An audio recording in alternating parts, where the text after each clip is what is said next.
ಊಟ ಬಿಟ್ಬಿಟ್ಟು ಎದ್ಬಿಟ್ಟಿದ್ರ ಒಳಗಡೆ ಮುತ್ತಯ್ಯ ನಿಮ್ ಗೆಳೆಯನೇ ಇರಬಹುದು, ಆದ್ರೆ ಪಂಕ್ತಿಯಾಗಿ ನಮ್ ಜೊತೆ ಊಟ ಕೂರ್ಸೋದು ಯಾಕೋ ಸರಿ ಕಾಣವಲ್ರು. ಅಷ್ಟೇಯಾ? ಏ ಮುತ್ತ, ಹೇಳ ಮೇಲೆ. ನಾನು ಆಗ್ಲೇ ಹೇಳ್ದೆ ಒಡೆಯ, ನನ್ ಮಾತು ಕೇಳಿಲ್ಲ ನೀವು.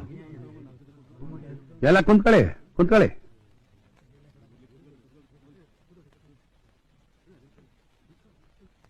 ಊಟ ಶುರು ಮಾಡಿ, ಊಟ ಮಾಡಿ, ಊಟ ಮಾಡಿ.